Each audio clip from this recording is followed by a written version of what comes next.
Welcome to another day in the Matrix. This is Red Pill Podcast 142. I hope you're all having an amazing Sunday so far. Sending you all lots of love.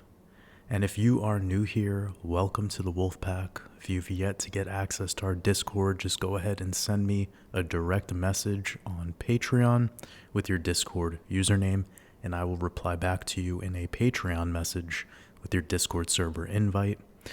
As well, we are doing amazing with the coin voting system we have, so if you'd like to submit a project in the comments section of this Red Pill podcast over on Patreon, just make sure it has at least 1 year or more of chart data, that I could find the chart in TradingView, and just write the name of the project and the ticker symbol, and whatever gets the most votes or thumbs up, we will cover next week. So because of what has happened since the last Red Pill podcast with the stock market hitting new all-time highs, it's important that we go over the indices. So I will be going over the Dow Jones, S&P 500, the NASDAQ, as well as a quick overview of what's happening with the DXY, with the US dollar currency index.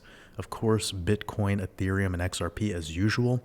This analysis this week is really important because we have a 2-week candle close coming up today, as well as our weekly, naturally, a 3-day candle, and then of course we'll be doing the daily.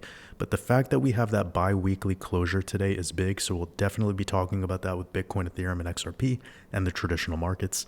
And then we'll be getting into Immutable X, Flare, Aave, and Icon. So jam-packed episode we have prepared for you today. I will also be getting into the stock to flow model on Bitcoin, which we have not talked about in maybe a year. So I'm really excited for this, a lot to get into. So without further ado, remember, get comfortable, get relaxed, grab yourself a cup of coffee or tea if it's the morning time, or a glass of wine or a beer or any beverage of your choice if it's the nighttime. I myself am drinking some coconut water right now. Really delicious coconut water. Staying hydrated. I'm planning on actually doing a 3-day dry fast soon, so I'm sort of preparing for that. I am in the trenches working on this decoding mastermind course. It is going to be probably the most mind-blowing project I've ever released, so I want to get into that feeling state that I get when I do dry fasts, where I could just unlock as much gnosis within me and then channel that into the art. Really looking forward to releasing this. And for all of you guys here on Patreon, I will be doing not only an early access to the course, but I will be doing the most reduced price possible. So you'll be getting your normal Patreon discount plus a pre-sale price. So it's going to be incredibly valuable and affordable for what's going to be within it. It's going to have, I was even talking with my expansion group coaching team about how in the expansion mastermind course, which some of you might have, that has about 88 videos, and I believe 50% through it, I was about 200 slides in. On this decoding mastermind, although I have 2 to 3 chapters, I don't even want to call them chapters, but there'll be 2 to 3 blocks being released at launch. Just block 1 already has over 100 slides. So it's packed full of value. I really can't wait to get it out there. So when I have that ready to share with you, I will be sharing the update, of course, but just wanted to let you know that I have a lot going on behind the scenes. It's been probably the busiest past month of my life. And although I do feel like I'm serving my purpose, of course, I am living from my purpose. I'm feeling life. With this market doing what it's doing, it's definitely been taking me away from what I want to be working on more, which is this decoding mastermind. And of course, being able to carve away the time to hang out and talk with you guys as much as I can on these weekly live streams. So if you did not tune into yesterday's live stream, definitely check it out, because that was 3 hours long and probably one of the best flow states I've ever gotten into during a live. I really felt like there was a ton of moments within there that I'd hoped to clip out and reuse somewhere else, because there was incredibly useful gnosis within that live. Just felt amazing. The energy there was so great. Again, I appreciate anyone who was here, who showed up to that and was hanging out with us. It's beautiful to continue to be able to do these week after week. But anyways, let's get into today's episode. Today, effectively the first day of Saturnalia, and we've been talking about this. It's a festival dedicated to honoring Saturn. As you know, Satoshi Nakamoto is the mythology mirroring Saturn. And let's just show you the code really quickly. We have Saturn giving us 42 in reverse reduction, and Bitcoin is trading at $42,000 right now as we speak. What a shocker. And by the code, we have Bitcoin giving you this 72, and today's date numerology, double-digit date numerology, equals 72. This is my favorite way to do date numerology when I'm using the Gregorian system and utilizing the Gregorian system to do specifically decodes. I wouldn't be using Gregorian necessarily when I'm trying to get into birthday numerology because that's all discombobulated, and I've already talked about that a lot. Talked about it a couple times actually during yesterday's live stream. And when I release this decoding mastermind, there will absolutely be bonus material on how to be more dialed in with some of that stuff. I'm even planning on, hopefully, and I don't want to overpromise here, but creating my own calendar. Now it's difficult because it would have to be adjusted by the lunar phases as well, and those are changing all the time. And also considering sidereal, where the sun is actually at in the sky, not just looking at tropical dates. So yeah, I can't overpromise on that. That's not a project that I will be prioritizing anytime soon, but it's definitely something that I know people want, to just have more direct and accurate data when it comes to knowing their birthday numerology, to have a number that could be revealing to you your life path number, which I would never use any of these websites that are telling you what your life path is. You need to learn the esoteric meaning behind the number. That is what unlocks the utility of those numbers to you. That is the code that you are here to work through. So again, I'm going to be going deep into that during the Decoding Mastermind course. And if that's something that's interesting to you, let me know. But getting back to this, we have this double-digit date numerology. I love to use this when I'm doing Gregorian date decoding, especially for the market, because this market is 100% ran on this base code because it's ruling over emotions. And that has to deal with the masses, retail. And I don't want to call them NPCs, but that's just what it is. The people who print the money manipulate your emotions and your belief through news, through social media now, and they get you to sell them what you own when it's low. And then they have you FOMO in when things are already overvalued. Rinse, repeat. So you need to know how to remove your emotion from this game of investing. And what I say, and some people might get confused, when I say remove your emotion from the market, I'm not telling you to remove all of your emotion in general. I say get your emotions out of this market and give your emotions to life. Give them back to your people, to your purpose. Don't use your emotions here in this market. That's how you will be led to the slaughter.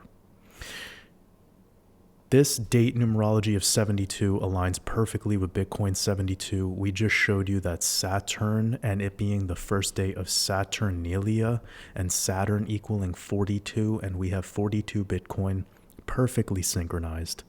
And it gets better. Today is tied to our next solar eclipse, which is on the 8th of April. And if you see the way these two dates are together, 113 days is 3 months and 22 days. That's 322. So that's your skull and bones number. You could see that right there. The order 322 is what they call themselves. And this logo of the skull and crossbones represents death, the Grim Reaper, who is Saturn. So this is all perfectly synchronized for Saturnalia. Also, it's the 17th of December. 17 is your 7th prime number, 7 associated with Saturn. An important date connection I can share for next week actually lands on a very exoteric, popular holiday we all call Christmas. So that would be the 25th, next Monday. Not this upcoming Monday, but the Monday after. And when we tie that to, speaking of Saturn, when we tie that to Satoshi's next birthday, which is going to be on the 5th of April, we're going to see that this connects in a very special way. So let's break this down one by one. This brings the 72 code back in, because remember before we were talking about Bitcoin equals 72? Well, December 25th lands on the 359th day of the year. That's your 72 prime number. So it's your 72nd prime number. It's a little bit more esoteric, but that's what's important when you start getting into primes. It does help you see the deeper code behind these bigger numbers, especially. So we have that 72 in Bitcoin. We have 359th day of the year, 72nd prime number, and it also matches Satoshi's date numerology, Satoshi's birthday date numerology this upcoming year, with 17. Again, 17 is your 7th prime, connecting back to Saturn. And including the end date, this makes the two dates that we're talking about 103 days apart. And that 103 connects back to a very important code that we've talked about in my last YouTube video, actually. So definitely check that out if you haven't already. And it's revealing this key element tied to Mercury. So Mercury is giving us 103 in English ordinal. And speaking of Mercury retrograde, which we know we're currently in, I would like to go over to the Mercury retrograde chart really quickly. This is an awesome chart that I've created. I've been tracking it for a while now. We've been collecting data as we go, and I believe we've discovered a pattern here. So what I'm seeing in this pattern could actually be playing out in the next 48 hours. This is really important. Now, I'm going to take the time to go do a full Mercury retrograde analysis with you guys right now. We're just getting more and more dialed in as we do these podcasts. Like, if you guys were enjoying these a year ago, like, these are just going to be, we're killing it over here. So what we're about to get into is going to be so valuable because it's esoteric and a lot of people wouldn't be looking at it from this angle. And I just wanted to, remind you all of that these are the little missing links that chain together that will provide you that puzzle piece that'll reveal to you why this market moves the way that it does. And this Mercury retrograde analysis, I think, is going to be very, very revealing. So it seems, based in these time frames where Mercury stationed retrograde, that 5 to 7 days after the start of this red box, Bitcoin has a pump, which leads to a fake out. So let's go backwards on every iteration and take note of this pattern that plays out. We have August of 2023. We're going to zoom in. This is the start of Mercury retrograde, and you could see on day 6, Bitcoin effectively topped out, and then this was a fake out correction. And this was a 6% candle to the upside on the daily close. It's pretty dramatic. Now we're going to go back to April. Remember, this was at the start of our solar cycle. So that's powerful because from this moment all the way until March of 2025, Bitcoin is in a solar cycle. And you can see at the start of this, onto day 5, we effectively topped out during Mercury retrograde. And the total move up from this day right here, up was about 9% from the daily close a couple days before the move. But remember, day 5, last iteration was day 6. Now we're going to go back. This was incredible. Obviously, we just straight line roller coaster to the upside. Definitely a very bullish time frame. We just rallied the entire time, and after about 1 week is when we lifted off. So it's that 5 to 7 days of pivot point in this particular iteration. Let's keep going. We're going to go to September of 2022, and look at what we have here. We have on day 6, the market topped out, fake out, correction. Really bullish move too. At the start of Mercury retrograde, if you wanted to take from this candle right here up, we had about a 15% move. So that's pretty dramatic. And I just want you to take note of this pump dump structure. So we have here straight pump, dump, straight pump, dump, back to neutral too. Straight in, pump, dump, and then neutral. It's this neutral thing that I find very fascinating, how from the start of Mercury retrograde to the end, we're effectively ending in the same place. You could see it's common, actually, and keep note of that. You could see that here in this iteration as well. So now we're at May of 2022. Day 5 was about as good as it got. Wasn't that bullish, but about day 5 was about as good as it got. And then we did have a little bit of a following new moon move to the upside, but generally this led to a pretty decent correction. Now, I want to remind you all that at this time, we had a lunar eclipse during a lunar cycle plus Mercury retrograde. So yeah, straight up bedlam, but this was the moment when Terra Luna collapsed. Terra Luna failed on a lunar eclipse. What a coincidence. Now we have January of 2022. We could see that after about day 5, it was downhill from there. We're going to go to September. We can see pretty much bullish the whole time, which we've seen before in one prior iteration. Now we have May of 2021, and we're going to go over 5 days. That's the top and then correction, generally ending pretty neutral as we see, over and over again. And if we were to look at this move, we got about 13% from the lowest daily closure level within Mercury retrograde. Now we're going to be looking at January 2021, bullish the whole time. We see that happen again about a week deep. Then you start to continue to rally. So that day 7 marks a very crucial point. We have October 2020, pretty much the same thing. Day 7 marks a pivot, and then you continue. These are bullish iterations, of course. Remember, this is during a solar cycle. So when you're in a solar cycle, Bitcoin's more bullish in general. Now we have June of 2020. Look at this. Day 4 into day 5, you're pretty much topping out, trading to the downside, but ending neutral. It seems that that's the most common pattern, is this neutral ending and this random pump dump fake out.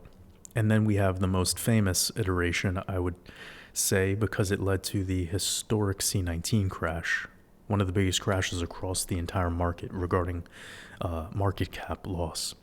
And then you have over here, around day 7 was when things started to go for the worst. So 1 week into Mercury retrograde is really a make or break time, and you see about day 5 to day 7 is the pattern. So let's return to today's market on an undeniable pattern, by the way. We have today's market, and where we're at right now is day 4. And we see that theme in the past of 5 to 7 days, either being a short-term top or the pivot point for the start of a rally, or in some instances, a dramatic correction. Those corrections are very black swan-like, though. So you don't want to... at this time, I wouldn't be considering that... a 60% correction like what we saw in 2020. We have entertained the idea of seeing a 30% correction for Bitcoin off of this next move, but it would really have more to do with how much to the upside we go, because the more up we go, the more opportunity for down. And that's what we've seen. In the 2012 cycle, we got a very big move to the upside. Then you saw a sharp correction to the downside, 50%. In 2016, about 40%.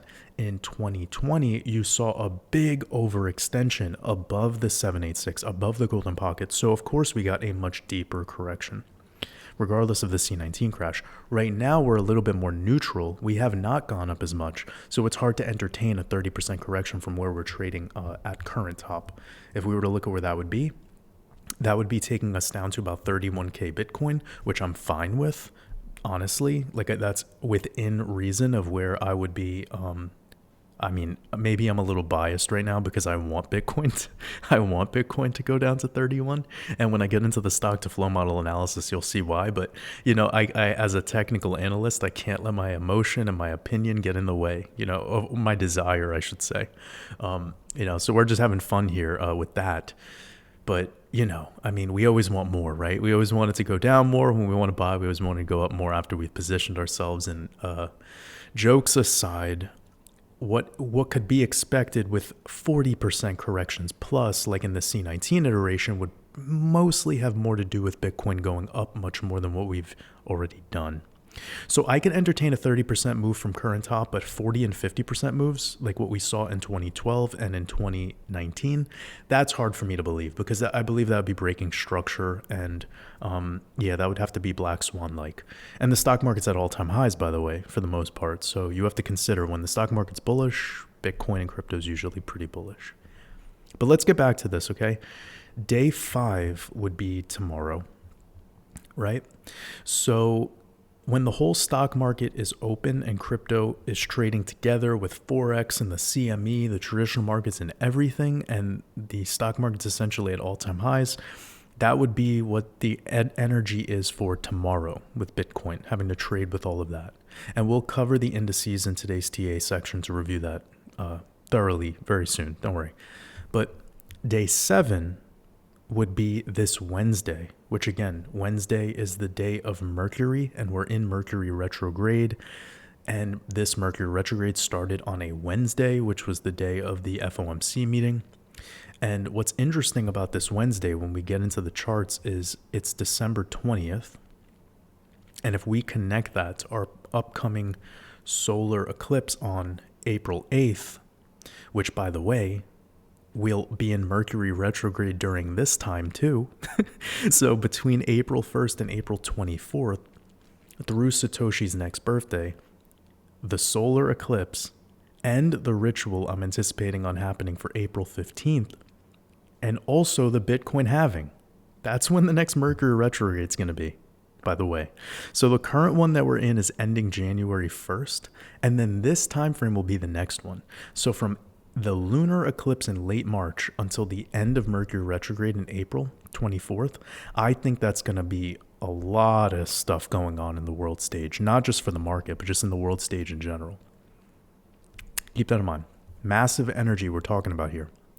Anyways, connecting these two dates together gives us 111 days apart. And funny enough, when we're talking about Mercury retrograde gives us 111 by the code in Gematria. And this Wednesday that's coming up will be 11 days left in the year, that master number 11. So consider from tomorrow until Wednesday, you can see a big green candle show up out of nowhere, followed by a rejection and a big red candle the day after that happens, like we've seen in many other iterations.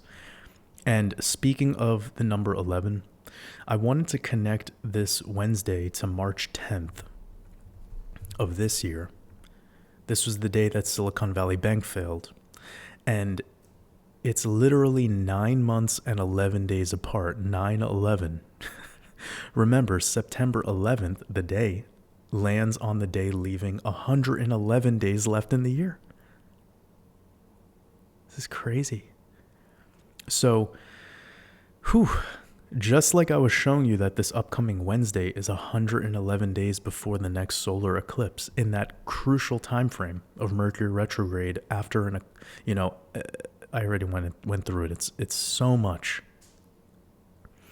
When we connect it to the date in this year, between December 20th and September 11th is actually what I wanted to get into. This was your 22nd anniversary of 9/11. So when we connect this day that we've been decoding to this particular September 11th, it equals 101 days. Again, back to the master number 11. And you could see from the 11th day left in this year to the 111th day left in this year. And look at how 101 days is 3 months and 10 days. Now, the third month of this year is March, and the 10th day of that month was March 10th, the day Silicon Valley Bank failed. This is literally mind-blowing. It's blowing my mind, and that's rare. Oh, and speaking of the master number 11, just 3 days later after this upcoming Wednesday, it's very important, tied back to the Federal Reserve System. So I'm going to show you this day tied to the day that the Federal Reserve started back in 1913. And it's the 110th anniversary You can't make this up. How many 11s we have connected to this particular time frame, all during Saturnalia. By the way, this Saturday, December 23rd, is the last day of Saturnalia. And that'll be landing on the 110th anniversary of the Federal Reserve System. Now, remember before FedNow went live, I was telling everyone to expect a Titanic ritual this year. This was way before FedNow went live, but it was just one of the connections. And the reason is because it was the 111th anniversary of the sinking of the Titanic. You can see that right there. Then the Titan submersible ritual happened with OceanGate. Probably one of the wildest decodes I've ever done in advance that ended up coming to life so specifically, in the exact time frame. And it all had to do with the master number 11 and the 111 code. Like, we had a flood in New York City this year, and New York gives you, remember, retrograde 111, New York equals 111. 9/11, the day is 111 days left in the year. Well, the sinking of the Titanic ritual was what led to the creation of the Federal Reserve System. Now we have FedNow is live, and a Titanic ritual the same year, during the year of Jubilee. And again, this is why I've been warning that another ritual will happen next year on April 15th of 2024, just like the sinking of the Titanic happened on April 15th. And it's because it lands on a Monday. So let me just show you this really quickly. 4/15, 1912. Then we have 4/15, 2024. And this landed on a Monday. This landed on a Monday. And when you have an April 15th landing on a Monday, that's typically when you have a ritual.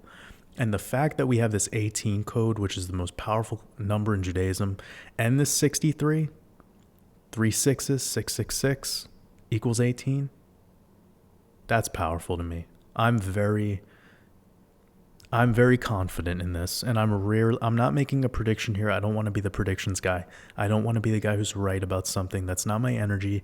I'm just channeling in the wisdom, decoding it, vulnerably sharing it with you all, and I hope that it sticks in some people to inspire others to add in what they specialize in, because you might have other forms of decoding that could round out what I'm missing out on. And that's the beauty of what we're doing here in this space. We're collaborating with each other. But I'm pretty confident about this because the pattern goes back so far past the Lincoln assassination, all dealing with this April 15th on a Monday, which is what happens next year, right after that solar eclipse, during Mercury retrograde. So mark your calendars. But now, quickly, before we get into the TA section, let's quickly revisit the Bitcoin stock to flow model, which we haven't talked about in probably a year now. Let me load this up, but let me just quickly correct this so that we could be back on track the next time we need to tune back into our calendar. All right. And again, I hope you're all having an amazing weekend so far. I hope you're enjoying today's Red Pill podcast. We're in the flow. So here we are with the Bitcoin stock to flow model. And I got to admit, this is my first time looking at this in almost a year, by the way. I got to admit, it's incredible to see how Bitcoin is actually catching up to the stock to flow as we speak. I was not anticipating this. I thought we would completely just decouple from all of this stuff eventually, but so far this is still working. As a general guideline of when we're under this line, we magnetize to that line when we're turning purple. And this is all a thing you could dive deeper into if you want it thoroughly explained. But needless to say, there's a cyclicality to this. We didn't necessarily have a overextended blow off top vibe that we had back in 2019 and 2016. I'm starting to think that that's not maybe the case anymore moving forward with Bitcoin, and that's to be expected as market cap grows, as the people who are mostly invested in it, the whales, are people that don't care to sell, and retail is priced out of this. You know, I've told everyone firsthand, very vulnerably and transparently on live streams, when I used to do portfolio reviews, which I no longer offer, I could not find a single person out of at least 1,000 reviews that had over 40% of their portfolio in Bitcoin. Almost everyone didn't. Most people had less than 10% Bitcoin in their portfolio or no Bitcoin at all. So this is not owned by retail. And with the Bitcoin ETF coming very soon, well, that's just going to make it more separated from the lower class and from even the middle class, and consider the upper middle class, because they're still looking for lots of ROI. They're not looking for security and safety and perpetual provable growth, which is the only project that's ever done that is Bitcoin, especially with its time horizon that it's done it and the percentage gains that it's done it. I mean, you can't name a better performing asset. This is it. Now, I'm not a Bitcoin maxi. I don't tell people to buy Bitcoin. I could care less what people want to invest in. I've personally been holding about 40 to 50% of my portfolio in Bitcoin forever, since I got going in this investment space, and it's transformed my whole way of, it's transformed my life in my financial realm. Another thing that's transformed my life was actively trading XRP. Whenever we would see overextended moves on XRP, I would de-risk and then buy back in and sometimes convert that to fiat. So trading XRP and treating it like a trader's coin and then looking at Bitcoin more cyclically and de-risking on cycles, that has been woof. I mean, and then you combine that with a venture capital portfolio, small, really, speculative positions that have tons of ROI potential. Now you're really, and then you add ETH. I think that this is the way. And too many people chase these crazy ROI, projects. And when they start to move to the upside, the same question they have is, when do I sell? And this is exactly why I created the Crypto Mastermind course, so that you can become self-reliant, so that even if these models don't vibe with you, even if Bitcoin doesn't vibe with you, you can at least answer your own questions, become a self-reliant investor, and be able to take this market into your own hands and not just rely on me. I love and very grateful for the support, but it is my mission in this world to make everyone who resonates with my art become self-reliant. If I could do that for one person, I feel more than fulfilled. So I just have to be a real one and honorable, because I'm a spiritual being and I look at this whole thing from a spiritual perspective. And doing otherwise is called selling your soul. So I want to influence that honor in other people too, so that you can now teach the skills to your people and make them self-reliant. And that is where the sovereignty is. So getting back to this, there is a cyclicality to this pattern, and Bitcoin is really matching up with at least where we're at, turning darker blue into purple and getting to this line. We can see that in every cycle as it was turning, like this tennis ball green color was the top. So the timing based on this is still incredible. I know a lot of people were giving, I forgot the person who created this, or at least put this together. I'm sure there was several people who did, but they were giving the person a lot of shit for not being accurate or correct. And that's obviously low-level energy to do that to any artist, especially somebody who created something, whilst most people don't produce anything and they have the biggest opinion. Protect your prana, family. Instead of having opinions, create. If we were to channel in all the times where we started to become formulating of an opinion and use that to create instead, this world would transform. So we're catching up to this, and that's pretty incredible for me to see, considering the last time I checked in on this. And if we look at when this starts to curve up, we can see that by the end of next year, about a year out from today, Bitcoin would be getting into 170,000. And every cycle, we've gotten slightly above this curve so far, even going back here when it was easier to get above it. But you can see getting above this line, We did do it twice in the last cycle for multiple months, actually, if you add it up all the time. Now, this might be the longest time we've stayed below the stock to flow line, and that's fine because generally we're still holding higher lows in the macro. Bitcoin is effectively in a forever bull run, and that's insane. That's really insane. Looking at where it's at now, catching up, it would put us at about 50K Bitcoin. And what's funny about that is we've talked about this 50K Bitcoin concept because of prior performance during an automatic rally. Now, I could care less if we go to 50K. It doesn't concern me. Do I feel Bitcoin will eventually be going into new all-time highs in the next cycle? Yes. And if I can answer yes to that question, then why get worried about it going to 47 or 50 or 54 today? It's irrelevant. I think the people that get sucked into that are, you're not looking at this market as an investor. True investors are not get so caught up in the minutia. So I think that's pretty amazing. Catching up to this line would be at 50 and then breaking all-time highs, looking into the time frame of July into August. And that doesn't shock me. If Bitcoin was to go up into all-time highs, if it doesn't have a weird March coming up soon, which you got to remember, anything's possible, especially right now with these ETF approvals. And the fact that we see in the year of the dragon in March, a lot of all-time highs, and we've already seen all-time highs in the stock market as we speak. If Bitcoin wants to just rally up to the prior all-time high before the solar eclipse, that wouldn't shock me. Honestly, at this time, based on what we're seeing and the exoteric Bitcoin ETF, no, nothing shocks me. But remember, it seems to be that about 50 days before the halving is a time frame to make your final buys. And that's what I want to talk about right now. I want you to notice how when it's red, the red color, that's about the best final time to buy before things start getting fun. So we're in this purpley color turning burgundy, like darker red.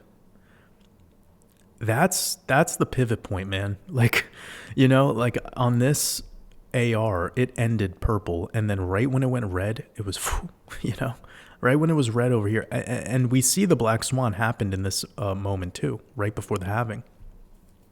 So we got this halving coming up potentially, April? It's hard to tell exactly, but it's about the middle of April. I think that red time frame is really one of those times to get positioned.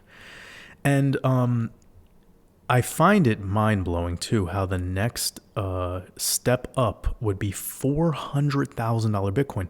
Now, every cycle we did get above. Is Waters saying that in July of 2025 Bitcoin's going to be 400,000? I can't right now. I can't tell you that right now. But I do have the Year of the Dragon decode coming out. I want to get it out before the Year of the Dragon starts, so I'm aiming for latest the first week of February. Again, I'm working on other priorities right now, and I will be talking about some of the theories tied to this because we did have Bitcoin trading during the Year of the Dragon, right when Bitcoin started publicly trading. And a double cycle is possible, of course. So we have to be open-minded, especially with how scarce this asset is getting. Let's quickly check in on where we're at with the... I think I'd have to go to CoinMarketCap really quickly, even though I kind of don't like using this website anymore. Okay, 93% of Bitcoin is gonzo. It's in a whale's hand. That's fucking mind-blowing. That's crazy. By the Bitcoin halving, we could be at 94%. So only 6% of the Bitcoin's left, and I bet all of this Bitcoin is in wealthy hands, not rich hands, wealthy hands. But entertaining a 400K Bitcoin is very difficult for me. I gotta admit, it seems incredibly overvalued. regardless of what everyone wants to believe. So don't worry, by the end of Q1 2024, I will have my own personal projection and outlook for where I see Bitcoin going in the next cycle and share all my thoughts on that when we're closer to the Bitcoin halving. But for now, one step at a time. So now is the perfect time to get into the charts and review what's going on over the past week in the stock market. And let's start with the Dow Jones. Bitcoin trading at 42K. Gorgeous. We're looking at the Dow. Ooh, okay. All-time high. So first thing we want to do is we want to look at where the 1618 is and make sure we double click this and that we have this turned on, because if we were to put it here, it's showing us between 42,000 points and 43,000 points. You can mark that off if you'd like. I could go ahead and do that right now. So why does 42 sound really proper to me? Well, because we're moving into the year of the X, and X is the 24th letter in the alphabet, and you mirror the 24, you have 42, and that's also a number tied back to Jupiter, the 24. It's also a number tied to Saturn, the father of Jupiter, again, 42. I showed you that earlier when we were decoding. That wouldn't shock me. Between 42 and 44,000 points if we were to make a huge run up. Now let's look at what that move would be. That'd be about 12% to 18% more. Let's look at the type of rally that happened here. So we got 16%. After a bigger correction, we moved up 20%. Let's look at right here when we went into price discovery, 17%. So we see moves that are slightly below 20% are not crazy. 29%. Let's look at here when we broke out, 22%. All right. So we know this number that I just pointed out isn't hogwash. It's definitely possible.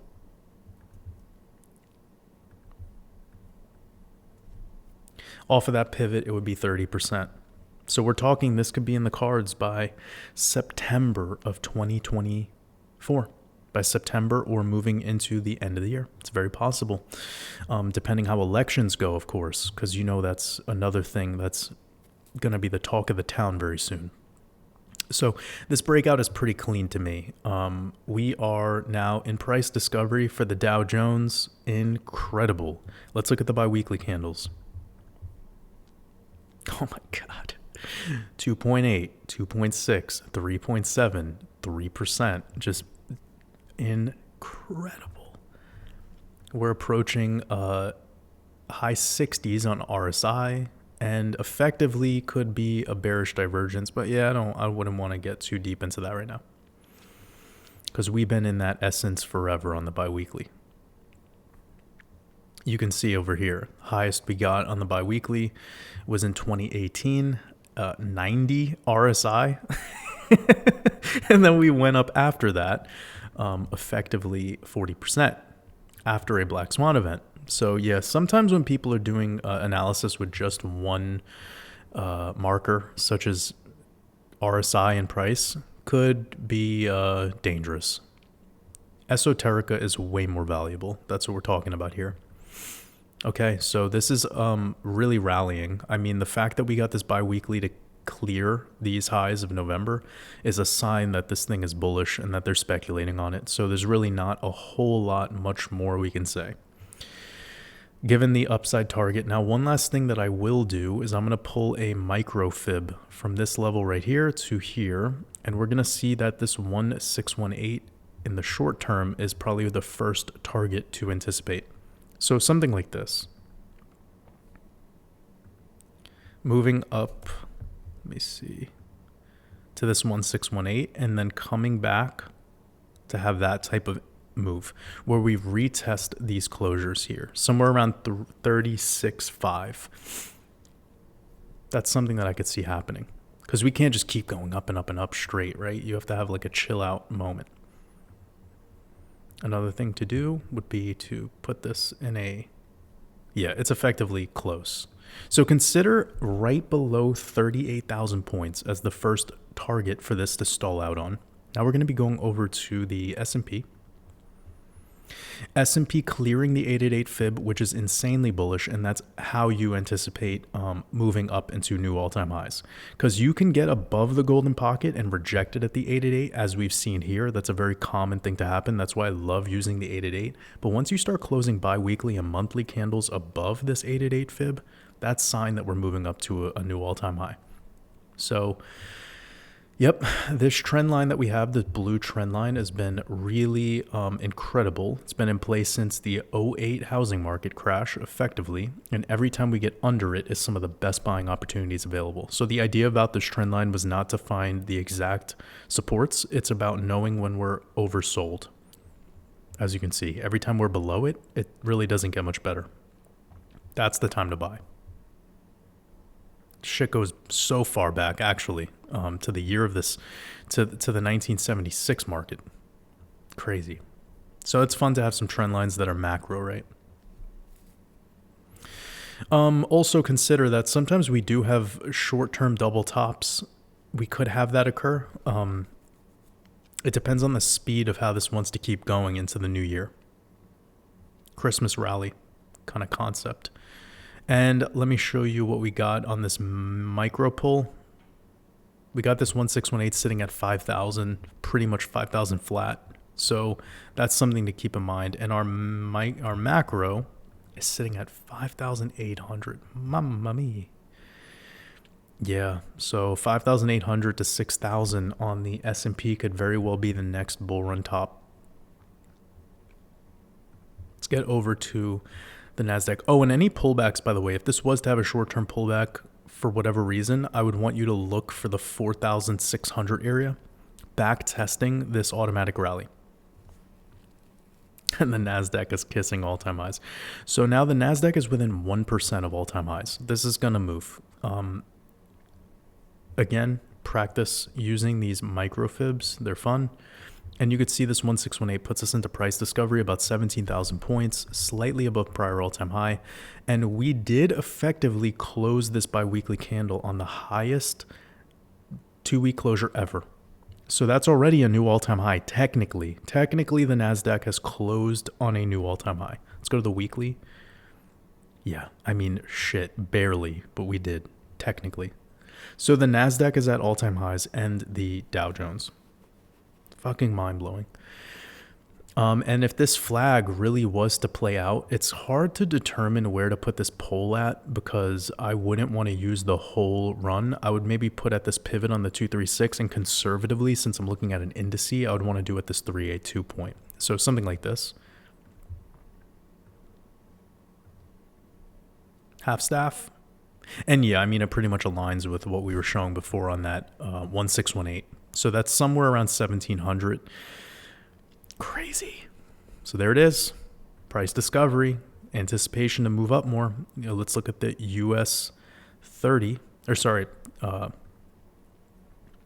am I talking about? Let's look at the US dollar currency index. So over here, we're looking at the DXY. We have a couple of things to mention. We've been following along this more lately than ever because of the way that the stock market's been behaving. And we have this resistance line, which we can see effectively the DXY has retested, and it's holding as a new support, confirming prior resistance as a new support. And this is definitely a resistance line because when we're looking at from November 2022, almost a year later, and now it's been a year and we've back tested it. So that's really solid. Now, the level to clear to confirm higher lows would be this level right there, 106. So if we can see the DXY getting back above that, well, then that would be very bearish for the market. Now, I do anticipate a thing like that happening in like May and June. I do see this coming into the 107, 108 territory. So let me mark that off. I'm going to go ahead to here, vertical line. I'm going to go into May. Let's go to like around the May full moon time because we know that's typically how things go. So we have May 23rd. We're right there. So that would be probably the time where I see this starting to break into this zone. Let me put a marker there. There. I'll save that.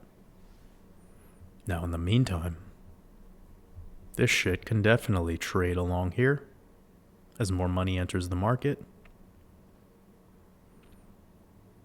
And then whoop, just like it did here. That's a play that I could see. So keep that in mind. Also, breaking down below this, we do have a technical target right there, which is your 786 in this pull that is in play and very clean right there. So this is a nice horizontal range, and we already effectively hit the 1618. So you have your swing high fib pull from January 2017, swing low in February 2018. We have an automatic rally. We have coming down to a spring, a test.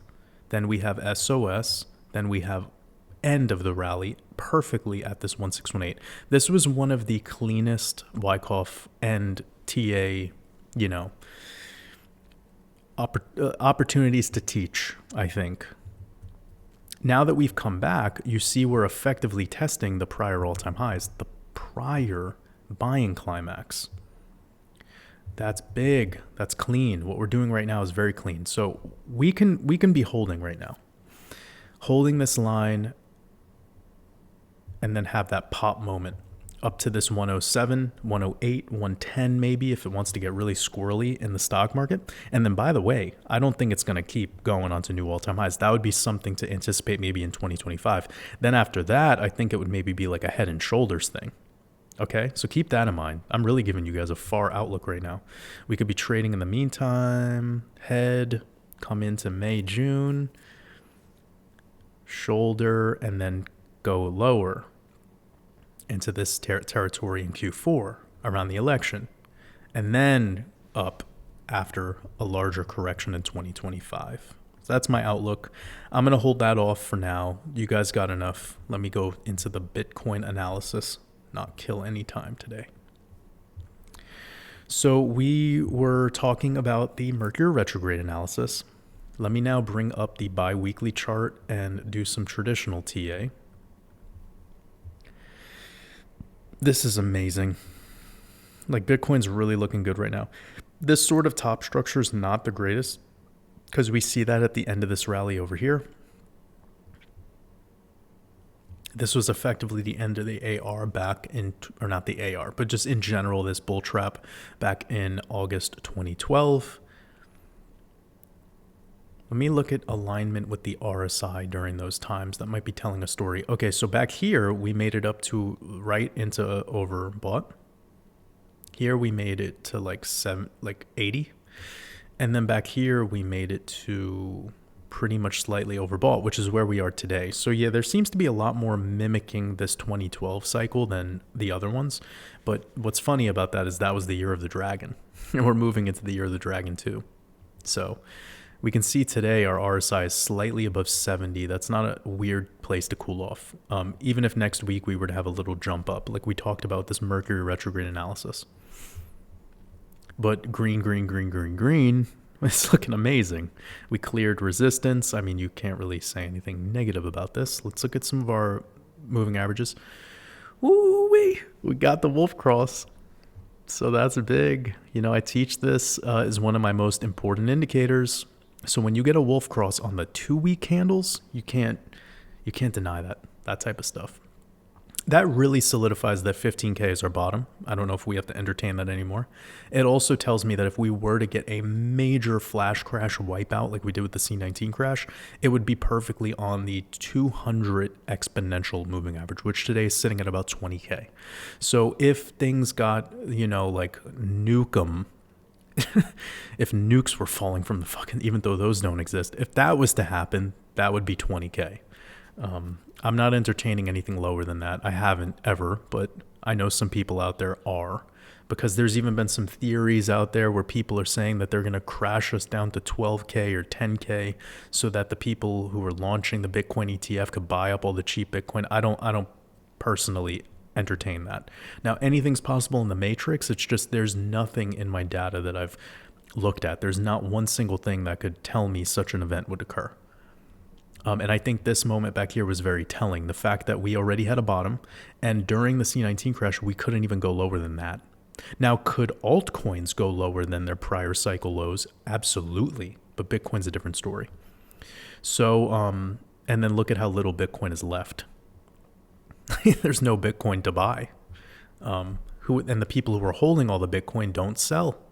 So this is leverage trading that's causing a lot of this volatility. It's leverage traders. It's not real Bitcoin. It's derivatives. It's bullshit. It's leverage. Please keep that in mind. If the stable coins didn't exist, I would actually imagine, and that's another theory. People are like, Bitcoin is up so much because of stable coins. It's so funny how the same people out there that have been perpetuating this myth have also been telling you Tether's going to crash every year for the past 5-10 years, 5 years at least. It's the same person that 5 years before Tether was created were calling Bitcoin a scam. So it's like, again, it's really biased in this desire for the failure of Bitcoin, and that's holding people back from developing a solid portfolio. Be careful with that kind of shit, guys, because I was very vocal about this whole Tether FUD being a distraction. And what happened? Everyone thought Tether would collapse, but Terra Luna stablecoin collapsed. All this other stuff was falling apart. So it's a look here, don't look there. That's why they let some of the biggest channels on YouTube start perpetuating that FUD. Listen to your intuition. That's what I teach. Listen to your intuition. Don't listen to me. Don't listen to the YouTubers. Listen to your gut. Pick up little pieces of wisdom from us along the way. But don't get sold on mythology, Fucking Greek mythology is more true than Tether FUD mythology. I should make a t-shirt that says that. So Wolf Cross on the 2-week, beautiful cross to get. We're seeing a slope up in the 200s, really nice. Now we're going to be checking in. Oh my goodness. Yep. So we have the 8, 13, 21, and 34 is about to cross the 55. This is showing me that a grip of support is coming in at 30K. So again, if we were to have a deeper correction, 30K on the nose, so much support on those on those moving averages, and also the fact that they're all crossing above the 55 puts this fully in bullish posture. This is gorgeous. So of course, if that's happening on the bi-weekly, then it's already happening on the weekly. And a huge thing we're seeing down here is this 55 crossing up above these 200s. I talked about this in the last red pill about this being considered your golden cross. I don't entertain that TA at all. It's not useful. But what we're seeing here is a splay between these key moving averages, the 8, 13, 21, etc. And I like the way that it's splaying out like that. It's again showing that Bitcoin's a little bit overextended. It's due for a short-term correction. And what to anticipate on corrections is typically nothing deeper than the 55 simple on the weekly chart. So if things were to go to bedlam, that's really kind of the level that we see. And that's in alignment with that 200 exponential. Again, looking beautiful because that would be your prior deeper supports that you got over here in June and in September. Okay, so I want you all to remember, we have our buying climax to selling climax. Over here, you printed a short-term bull trap at 25, another fake out at 25. This was your March ritual with Silicon Valley Bank. Then you came up, back tested this level, then again back tested this level. So what was seemingly a double top bear trap led to a double back test and a continuation rally. So this is a very clean chart now. It's looking actually pretty nice. As a technical analyst, it's hard to point out flaws in this because of also the time horizon, how long it's been doing what it's been doing, and where it bottomed versus where it topped, and the way of the recovery structure, how it's timed out, the way it looks, everything about it. It's very, very mature. It's not looking like an unsophisticated, shitcoin. So this is looking good. I could see that we're overextending above the 8 simple moving average. That's a sign that if we were to get a correction, that's probably the first place you're going, is about 38K. I talked about that in a lot of my analysis section of my last YouTube video. And the fact that we're getting these key moving averages sitting around this prior support that was a resistance, that makes me feel more confident to continue on this bullish momentum. Let's look at the 3-day chart because we're getting a 3-day close. Beautiful. We can see that Bitcoin is holding the 3-day 8 simple moving average. I told everyone to look out for that level because once we see Bitcoin close below the 3-day 8 simple, that typically marks the end of this automatic rally. So there's two confirmations. There's your daily MACD cross to the downside, which we have, and then the 3-day closure below the 8 simple moving average. And as of now, we're about to close a 3-day today, and we're holding this level. Also remember that CME has a gap to the upside between 43 and 44. So that wouldn't be weird if Bitcoin was to have that like 5 to 10% move that we talked about during the Mercury retrograde analysis, and then a correction. Okay, so yeah, this is looking pretty good regarding riding this 8. If we were to start closing below it though, first place I think Bitcoin is going is 37, 38, and then of course I would entertain deeper corrections. And as I told you, like I have a bias for wanting a 30K Bitcoin. Like I would love for that to happen. If the market doesn't give me what I want, then I won't get it. But if it does, I'll take it. You know, don't hate it, don't date it, just trade it. And as of right now, we're closing below the 8 simple moving average on the daily. Another confirmation that I taught you guys about is the 21 EMA. If we can close below that, then that again is a signal of deeper corrections to come. And now if we can start recovering on the 8 moving average and we hold this posture generally with the moving averages, I do think that that would be fine. Let me look at where the Bollinger Bands are. Yeah, you could see our topside band right now is sitting at about 46. So if we were to get a swipe up, that would make sense to get a rejection there. Or if we just had a glory candle to like 47, 48, and then still close below the topside Bollinger Band, that would not be weird to me either. It's a very normal move for Bitcoin, especially during Mercury retrograde and after how bullish we've been in general. And the fact that the stock market is at all-time highs. So I hope you guys see where I'm coming from. You know, this is very holistic analysis. Also, Bitcoin is forming this short-term pennant. It's very clear to me. Symmetrical vibe pennant. We talked about that in the YouTube video, so no need to go through that today. And that has a breakout target of 47 and then a lower side target of 38. ETH, let's go to the biweekly. Looking amazing. So we've effectively closed above all of this resistance on multiple biweekly candles, and we have RSI above 50, so that's in bullish posture, and we have MACD in bullish posture. This is looking great on Ethereum. Let's look at our moving averages. Okay, so we've yet to have the 8 cross above the 55, so I want you guys to keep that in mind. That's your wolf cross. That would be really, really bullish for ETH on a 2-day, but that hasn't happened yet. We still need more time. That could be fulfilled and fully over and done with by the end of January, maybe moving into the year of the dragon. Let's look at the weekly. Okay, we had all this energy crossover here, and now we're seeing these 200s slightly above 16. I wouldn't entertain that too much because this is an altcoin and it's going to have a little bit more wiggle room, volatility. But generally, all your moving averages are in a bullish posture, especially when this 55 symbol crosses above the 200 symbol. And we're looking at a weekly chart, so that's amazing. That's a really, really solid thing to denote. Bullish on the MACD, above 50, not really that oversold at all on the RSI. This is great. I mean, shit, it's looking really solid. Let's look at the 3-day. Remember what I was saying about Bitcoin closing below the 3-day, I do feel is similar for ETH. That would trigger for me more of a sell-off. And then the 38K Bitcoin would be pretty much in alignment with a sub $2,000 ETH, kind of right there around 1900. That would be in alignment with your 3-day 34 EMA, by the way. Let's look at the daily chart. And we could see as well as Bitcoin, it's closing below the 8 simple, but it's holding on the 21. So consider that. Closure below the 34 is more what I would entertain for a deeper correction. But for now, in the ultra short term, holding this 21 is solid. These moving averages pinching together, though, is a sign of weakness. So keep that in mind. And then the topside Bollinger Band is sitting somewhere around 2400. The fact that we hit 2400 already was something I pointed out to expect. The two big calls that I gave over 6 months ago for this market was a 2400 ETH because of moving into the Hebrew year, 5,784, which adds up to 24, as well as a 40,000 Bitcoin. Both of those hit. So generally our biggest call of the year into the end of the year, they were all hit. an 80 to 90 cent XRP. That already happened in July. We got the 40K Bitcoin before the end of the year. That's the quote. That's how we're looking right now. And then that $2,400 ETH on the nose. So we got those.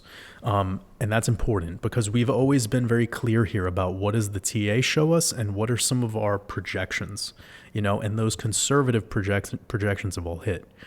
Now we got to see how we move into the end of the year because we have that XRP fractal, which I want to move into right now. I've showed you this in a couple of videos, how we have the XRP move coming in on this fractal near the very end of the year. And it just kind of goes up in a straight line near the right after the full moon. And so far, we're really holding this support line, which has been in play now for going on 1 full month. I know that might be a little hard to see, but we're still in alignment with this fractal pretty nicely. I mean, we came up to the same exact high level just early. It was the same thing here. We got up around these high levels pretty much on time, but just a little bit early. So I totally entertain this. And if we were to start the breakout like a couple of days late, getting above 70 cents, then there you go. These are really kind of like last minute chances on XRP. I'm not trying to make anyone FOMO into this, by the way. You have to have your own investment thesis. You have to do that on your own. We've already given enough of the analysis, and I was very open about when I was personally investing in this thing. If this thing was to drop any lower than where it is now, that would be an opportunity for me, for sure. But as for right now, I feel fine positioned. The people that are wanting some like much, much deeper than, let's just say the people that are anticipating below 50 cents, that's really hard to entertain right now.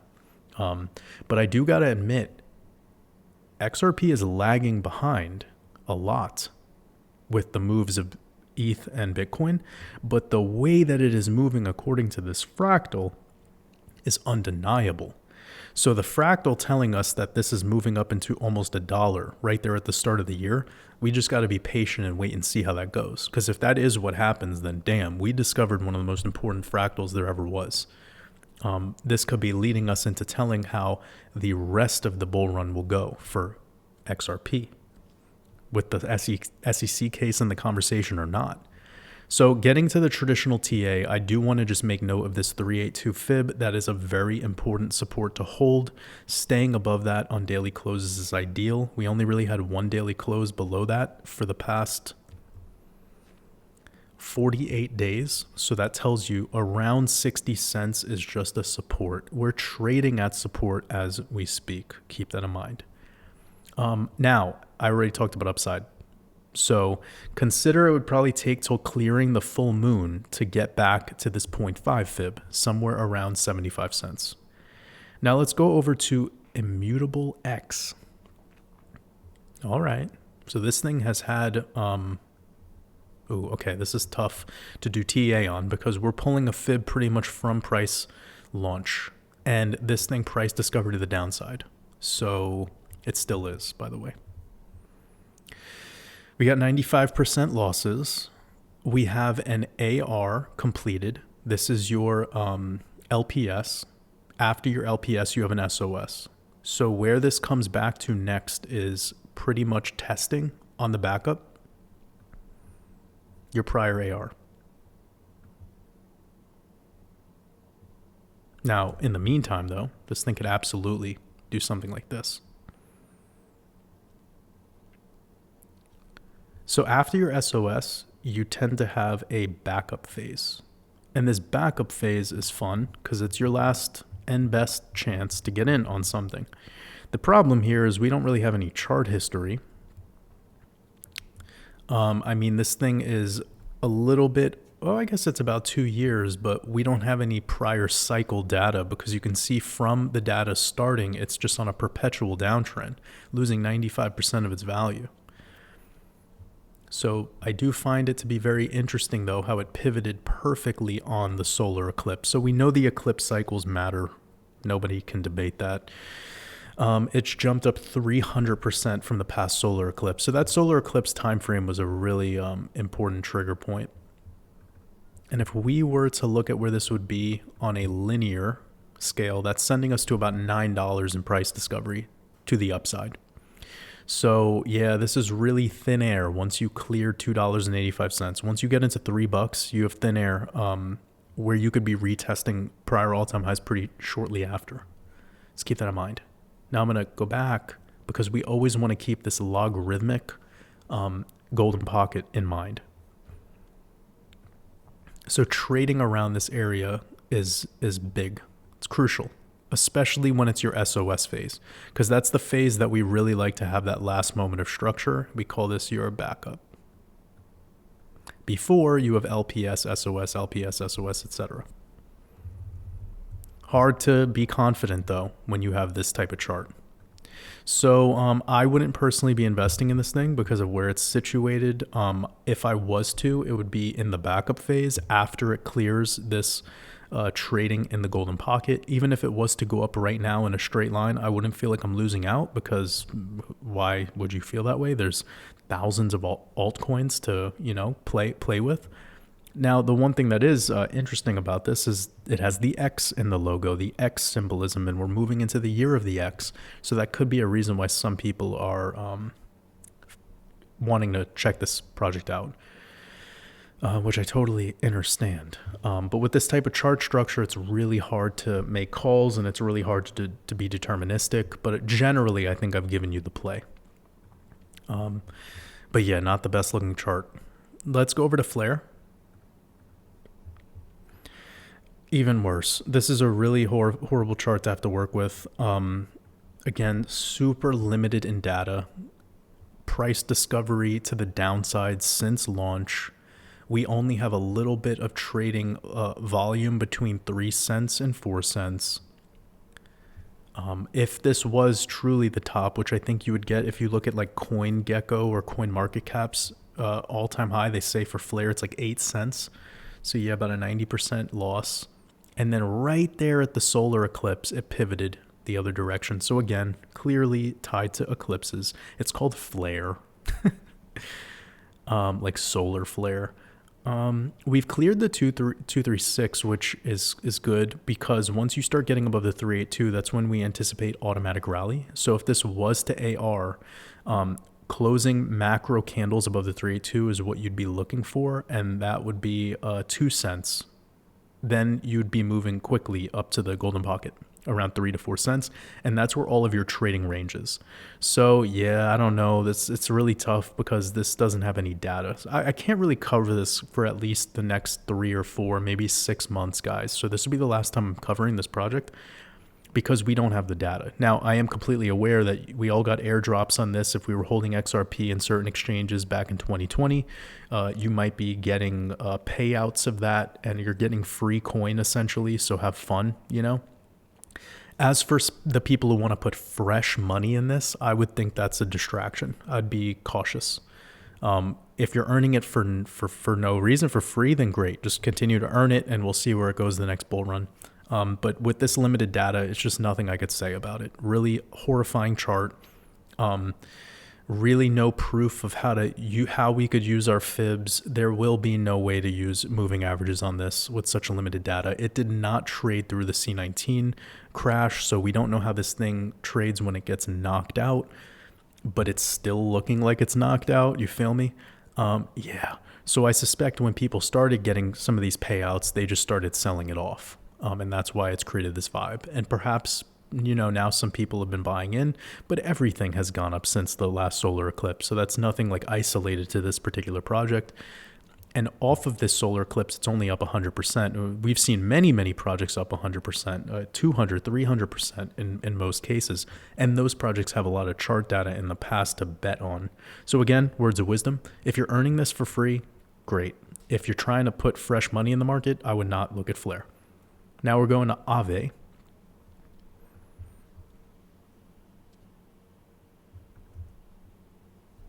Aave retesting the top of this box. We can see this is very Chainlink-like. So Chainlink did the same thing where it had all of this time in its quote-unquote selling climax chopping around the 236 and the bottom. Now let me show you Chainlink so you can see what I'm saying. Right back here. So we had all of this 500 days of choppy lows sideways after this sort of correction and then breakout. Look at Aave now. 500 days, pretty much the same fucking amount of time. Same amount of time, same structure off the all-time high too. Like these charts are identical. Let me load up this Chainlink chart. This is fucking crazy.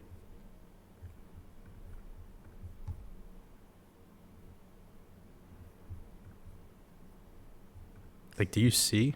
This is the same. Let me just move this over.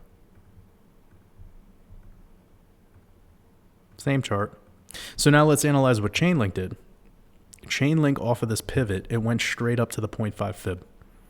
Right now, we're still below the 382. So the 0.5 fib would be getting us to about 173. Let's also look at any data in the past that we sort of stalled out at. And it was around these two peaks right here and what was effectively your first deeper correction off of the end of the blow off top. So that would be putting you right there exactly on this correction, which is about the 0.5 fib. That's where you go to AR. You know, you can see things that extend a little bit more bullish out to the golden pocket, but you don't need to go much higher. As long as you're clearing the 382, it's an automatic rally. And this thing, it's on its way. So what is fascinating about this project is this prior chart performance is wow. You know, like, look, if we were to do analysis based on this last cycle, also, I think this thing was called Lend at one point, Lend, and then it became Aave. But doing a TA on this in the past, I'm going to pull a fib from here and look at this. This is what I teach you guys. Every chart, I teach this. When we were in a bear market, it was really fun to show so many examples of this. When we pull a bearish fib, which you do from your low to your swing high, and you want a pivot confirmation. So right here, you broke below it, but then you got rejected. Right at this moment where it started coming down, you could have pulled this fib effectively. I'll show you from the moment. 300 days before it hit the level, and you would have got the perfect level. Look at where the 1618 is, the golden ratio. So it's not like something you needed to be in a rush to do. It was perfectly showing you where it went to. This is something I teach. Now, off of this sideways for, let me see how many days this was. About 50 days. Pulling from there up to where it went in the next cycle was 150,000%. And that is why, folks, I am building a position in this project, because that is an incredible bull run to have. I'm not saying it'll do it again, but generally within your macro 1618, generally. So this macro 1618 is keeping us about, let's just say we made it to $2,000 on Aave, and right now it's below $100. So going to $2,000 is putting you close to 2,000%. What I've been seeing in a lot of charts that I'm interested in, at least, is the upside potential is somewhere between 1,500 and 2,500%. That's the type of gains we're looking at. So, for every $5,000 in those projects, you're going into six figures. I'm not saying that's what will happen, by the way. That's you got to be careful with this kind of stuff. That's not the type of guy that I am. I'm not telling people you will get $5,000 will turn into six figures. That's not it. This is venture capital. So what we do is, if we had a $50,000 portfolio, we would be using that $5,000 to put into a play like this. But you don't speculate all of your money on something like this. If you only have $5,000, you don't put all of it into Aave. Okay, that's where we need to be very clear here. So now you could break it up across, maybe put 1.5 into something like ETH, put, 1.5 into something like XRP, and then put the other 2,000 into 5 other projects that have that type of 2,000 to 2,500 potential upside. That's what's like the better way to do that. Anyways, my point here is that I think that the Chainlink chart is giving us a little bit of a preview of what we're about to see with Aave moving into an AR. And that AR could very well be in alignment with the March lunar eclipse time frame, somewhere into this $300 range. Now, if it was to do that, then I would absolutely de-risk, because it has the likelihood of doing what we call a backup phase. And that could bring us down right back to the 382, even to the 236. That's normal. We could see rallies like this. Like, you see this rally went up 150%, and then it led to a 70% correction. We could see here on this rally, we went up 500%, and that led to a 60% correction. We could see right here on this rally, we went up 400%, and that led us to a 60% correction. So if we were to be making it up to the $300 range, could a 60% correction follow? For sure. And where would that be? Basically lower than we're at today. So I was buying Aave recently to build a position in it. It's venture capital. It's not a big position of my portfolio. And I will continue to keep people updated on any time I buy or sell, obviously. But this is one of those plays that has lots of chart data in the past, an incredible performance in the last bull run. And lately it's been really building this sideways bottling up vibe. And the more it bottles up, the harder it explodes. So let me go over to Icon. Damn, I haven't covered this one in a while, but I do remember this project. Very Saturnian in its symbolism and logo. And tons of chart data, by the way. So we have back to 2018, and this is looking fire. Oh, this is great. So I'm looking at the bi-weekly candles right now. Clear blow off top, buying climax, selling climax, clean AR. Look at where that AR ended at the 702. So this thing now has effectively retested but held higher lows, and now we're forming this W pattern slightly below the 236, with the 236 being your neckline. So this is going to be the play. We're going to be measuring. I get excited sometimes when I look at charts like this.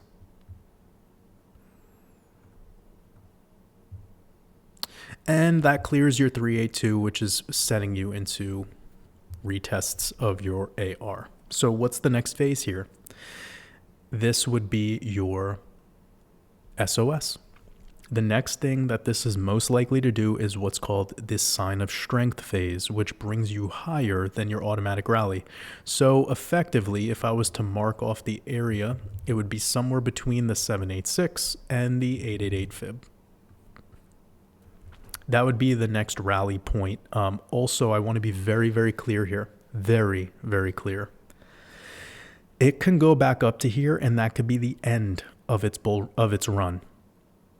We saw this happen with a lot of projects before, so don't get it twisted. Like, this might not be one of those projects that could possibly go into price discovery, but let's map out the percentages you're looking at to just get to the golden pocket. 1,700% to get to the top of the golden pocket. From where we're at today to get to the top range of what I just shared is 3,000%. So you see, that's the kind of way to look at this market, man. And you know, a lot of people, I think, in all of these bull runs, they have this belief that everything is going to break into new all-time highs on the next cycle, and that's clearly not the case. We saw Stellar Lumens didn't even break into all-time highs, and it didn't have the SEC coming after them. Ripple did, right? So people got to wake up. This is how you wake up. You just see things based on these Wyckoff cycles, or whether you use Elliott Wave or whatever TA system you use. But don't get emotional about it, and don't let mythology get in the way. You know, there's no mythology behind Bitcoin breaking into price discovery every 4 years. That's been factual. You know, and it's funny how people go against something that has always happened.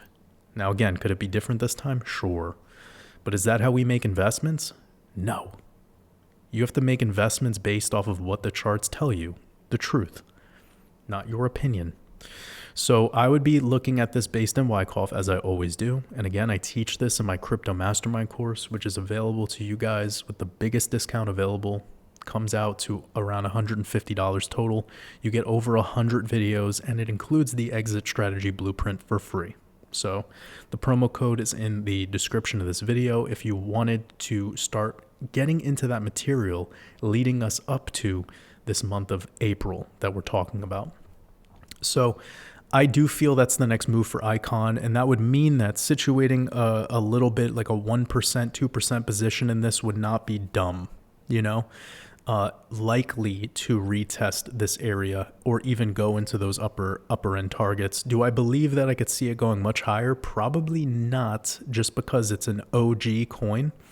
And if you're not like Dogecoin, then no one really gives a shit anymore about old stuff. And I talked about that in the last cycle too, in 2021. I got a lot of shit for it, but I was honest and I was right. And this was me talking about projects like Monero, Dash. There's plenty of them.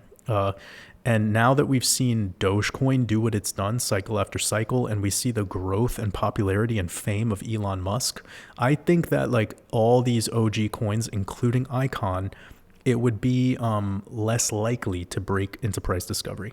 But getting back to this technical target, it's in the cards.